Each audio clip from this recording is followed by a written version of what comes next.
This is the story of an 800-year-old medieval document known as Magna Carta, or the Great Charter. It's one of the most famous documents in the world. But how did this old piece of parchment become such a powerful symbol of our rights and freedoms? It's the year 1215, and the ruler is King John. Many people believe that King John was one of the worst kings in history. King John had imposed heavy taxes on his barons in order to pay for his expensive foreign wars. If they refused to pay, he punished them severely or seized their property. The barons demanded that King John obey the law. When he refused, they captured London and John was forced to negotiate. The two sides met at Runnymede in June 1215. The result of the negotiations was written down by the king's clerks into the document we know as Magna Carta. Magna Carta was granted in 1215 and established for the first time that everyone, even the king, had to obey the law.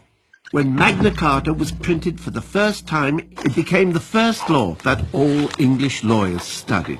To keep the peace, Magna Carta was reissued several times during the 13th century, until it was finally made part of English law.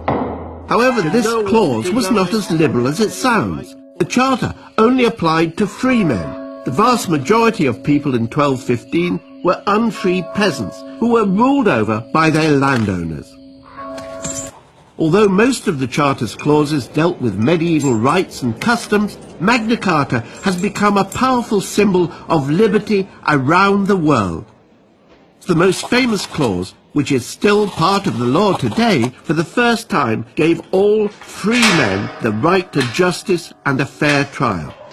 No man shall be arrested or imprisoned except by the judgment of their equals and by the law of the land. In the 1600s, English lawyers used Magna Carta to challenge King Charles I.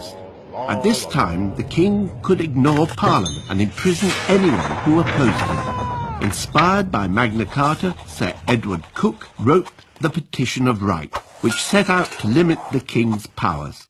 Around the same time, Magna Carta was taken overseas to America by the first British settlers. Many American colonies based their own laws on Magna Carta. Then, in the 1770s, the Americans fought for independence from Britain. Magna Carta became a symbol of American liberty, and its principles were echoed in the Declaration of Independence and the Bill of Rights. In 18th century Britain, Magna Carta was used to protest against the censorship of the press.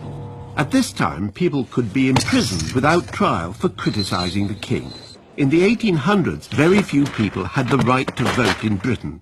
A nationwide movement of working people known as the Chartists, inspired by Magna Carta, created a people's charter to fight for all men to have the vote.